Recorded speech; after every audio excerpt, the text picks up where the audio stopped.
Segundo Chico Xavier, a vida é feita de momentos. Momentos que temos que passar, sendo bons ou ruins, para o nosso próprio aprendizado. Nunca esquecendo do mais importante: nada nessa vida é por acaso, absolutamente nada. Por isso, temos que nos preocupar em fazer a nossa parte da melhor forma possível. A vida nem sempre segue a nossa vontade, mas ela é perfeita naquilo que tem que ser. A você que está nos assistindo nesta manhã de quarta-feira, quero desejar um bom dia, colocando aí as palavras de Chico Xavier em prática, e assim vamos aproveitar esse momento de aprender, conhecer novas histórias, ficar por dentro de tudo o que está acontecendo no Brasil e no mundo, pois está no ar mais um programa Opinião. E para estar compartilhando ideias, opiniões, hoje estão aqui comigo o advogado Dr. Clóvis Santos e o naturalista Francino Galindo, eles que são os convidados do programa desse dia 4 de maio de 2016. Dizem que de médico e louco, todo mundo tem um pouco. E é claro, descartando aí a loucura, eu destaco a sabedoria de um homem que guarda em sua mente conhecimentos que o leva a se tornar um sábio conhecido por dominar a arte curandeira das ervas. Ele é o mestre da medicina alternativa que descobriu que tinha o dom de entender as propriedades das plantas e indicá-las aos seus pacientes diante de suas respectivas doenças. O detalhe é nas prescrições deste homem, que é considerado um médico, é que há um remédio que não pode faltar durante os tratamentos: a fé. Eu estou falando aqui do Dr. Raiz, que em programas anteriores nós já falamos um pouco sobre a sua história, e agora vamos conferir mais uma reportagem com a repórter Marília Vasconcelos. Nós vivemos num mundo em que as doenças têm assolado o nosso povo, a nossa sociedade, e muitas vezes nós recorremos a tanta medicação e não sabemos o poder que as plantas e as ervas têm. Para falar sobre isso, para falar sobre a história da família, uma história de família que veio do mato, que veio da planta, que veio da natureza, nós da TV Cultura estamos com o Dr. Raiz. Obrigada, Dr. Raiz, mais uma vez, por estar sempre conosco. Pode. Vamos continuar aqui nossa conversa. História. O senhor falava da sua mãe, né? Que um dia foi lavar roupa e quando voltou desesperada, sem falar, teve seu momento ali com a espiritualidade, com Deus, e disse que a partir daquele momento iria rezar as pessoas. Aí foi que ele falava que ela ia rezar. Se a família não quisesse aceitar ela ficar como espírita, ele levaria ela. E minhas irmãs tudo aperreada, aí perguntou para mim, que eu era o mais velho, e eu disse para ela, para minha mãe ficar entre nós, tudo que ela fizer, eu apoio. E ela ficou trabalhando, passou a se manifestar. Agora ela rezava espiritualmente, conversando com você, e você não sabia que ela estava manifestada. Foi a partir daí que o senhor começou a ver o poder da planta? Foi daí e a começar a desenvolver? Foi. Eu comecei a ver que essa planta tinha valor. E foi daí que eu comecei a aprender a viver com a natureza. Deixei de cortar madeira e botar fogo, deixei de fechar os riachos, deixei de matar passarinho que eu matava demais.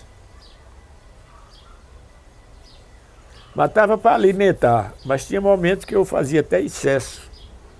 Para matar, para o pessoal levar para tomar com cachaça. E aquilo que você tinha para se alimentar era uma coisa, para tomar com cachaça era outra. Doutor Raiz, quando foi seu primeiro contato com a planta e que o senhor fez o primeiro chá? Olha, eu não posso te dizer qual foi o dia do primeiro chá. Porque a partir daí minha mãe pedia as plantas, eu ia buscar e ela mandava eu fazer o chá. Aí eu não posso dizer qual foi o primeiro. Quando foi o dia? Mas o senhor lembra que sua mãe mandava buscar, ela dizia como preparava, e o senhor foi começando a aprender. Fui aprendendo. Daí fui me desenvolvendo. Quando eu chegava, dizia: minha mãe, olha, tem tal chá que serve para isso, tal chá serve para aquilo, que alguém me disse, fulano me disse, fulano, e eu fiquei. Doutor Raiz, quais eram as doenças daquela época que eram mais procuradas, né? As pessoas lhe procuravam porque sentiam mais dores de quê? Naquela época, hoje a gente sabe que tudo é moderno, são doenças novas, mas naquela época não eram doenças... Para mim, como raizeiro daquela época, as doenças mais apareciam era da dama da noite, que era menorragia, cranco, fogagem, todo tipo de doenças venéreas. Ali no Recife... Era o mais que existia, né? Porque a gente não tinha os preservativos, né? Não tinha nada. Né? Ali no Recife eu encontrei muitas pobrezinhas chorando. Estava se acabando, porque elas iam para o porto. Os marinheiros, né? Ficava com os marinheiros, ficava com a doença deles. Dinheiro eles não davam para elas. E depois elas não tinham dono socorresse. Qual era a planta que era usada nessa época? Eu usava-se a catingueira, usava-se a aroeira, né? Usava-se o mulungu para muitos tipos de tratamento, o pega-pinto, tudo isso era um planta que a gente tinha, o velame, e curava. Então vamos começar a falar nessa primeira poção mágica, se é assim que podemos dizer. Para as mulheres que sofrem de útero inflamado, para as mulheres que sofrem, que estão aí, que acabaram de parir, que antes se falava assim, são essas mesmas plantas que o senhor usava? As mesmas plantas que começava a usar. Falar para as mulheres, quando ela, como se diz, parir, que nem a senhora falou, e não fica boa, fica com o parto interno, e esta mulher vai sofrer, se não cuidar dela, vai terminar morrendo. Antigamente, muitas mulheres morriam de parto, né? Aí, nós temos a planta, vai lá, faz um chá, né, com 15 minutos. A mulher tá boa. Tá boa. Esta planta, já quer saber do nome dela? Quero saber, e todo mundo que está em casa, anote a planta que serve para mulheres que acabaram de ter bebê, que estão aí com os pontos. Não é verdade, doutor Raiz? Ficou com restantes de parto, porque nem todo mundo tem condições aí de estar em hospitais, às vezes. Ainda tem muitas mulheres que dão à luz aos seus bebês em locais inapropriados. Qual é a planta, doutor Raiz? A planta é a piranha ou Maria Mole. Essas plantas a gente consegue encontrar facilmente?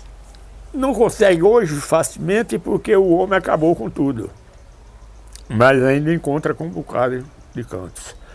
Tira-se um palmo daquela madeira, raspa, faz o chá e dá para aquela criatura. E depois do chá, essa pessoa vai sim aí se sentir melhor, porque além do poder da planta, também tem o poder da natureza, tem o poder da mente, tem o poder de Deus, que tudo vem de Deus. Então, para você que acha que é difícil encontrar essas plantas, eu sei que no Mercado São José, você que está em Recife, vai encontrar muitas plantas. Na Feira de Caruaru, você vai encontrar. Em muitas casas medicinais de produtos fitoterápicos, você vai encontrar. E nós não paramos por aqui. Essa foi a primeira dica de Dr. Raiz. Diabetes, coração, pedra nos rins, você vai ver aqui na TV Cultura. Continue conosco. É uma cultura que vem se propagando através do tempo. Bom dia, Francino. Você vê que a gente encontra ainda essas ervas, essas plantas, tanto na Feira de Caruaru como no Mercado de São José ali em Recife, né? Isso nos remonta a uma história da nossa humanidade, que isso tem muito a ver com a nossa origem, né? E que os nossos povos antigos viviam basicamente, a sua medicina era a medicina da natureza. E a Unesco, vendo esse comportamento junto com a ONU, a Organização das Nações Unidas, Houve uma reunião de alta em 1996, onde eles orientaram as sociedades do terceiro mundo a olharem para essas culturas com mais carinho. Tanto que Samuel Hahnemann, no século XVIII, quando lançou a homeopatia, que é justamente o remédio feito a partir da própria doença, poderia dizer assim, do mesmo aspecto energético da doença, ele começou a entender que o similar podia ser bastante interessante. Depois foi o Bach, Dr. Bach, da Inglaterra, também, que saiu com os florais, também ajudando as pessoas. Clóvis, bom dia. Você vê que antigamente as pessoas cultivavam muito, até plantas em casa, para chazinho, né? Quem foi criança nunca tomou um chazinho, um lambedor. Pronto, é de uma história simples do homem do povo, com muito conhecimento acumulado, seja indígena, seja cultural, que não demonstra para quem vive na cidade, para os políticos, a necessidade de proteger o cerrado, o sertão, a Amazônia, evitar o desflorestamento de toda a área da Amazônia e das nossas florestas, e assim impedir a biopirataria, porque a própria medicina que nós estamos acostumados hoje do remédio industrializado, ele vem da planta, o princípio ativo. Então, a lição de Dr. Raiz é manter o natural, manter a cultura, a fé, mas preservar a natureza. No próximo bloco, história de criança de 2 anos emociona o mundo inteiro por meio de um vídeo lançado nas redes sociais. Já já você irá conferir essa história.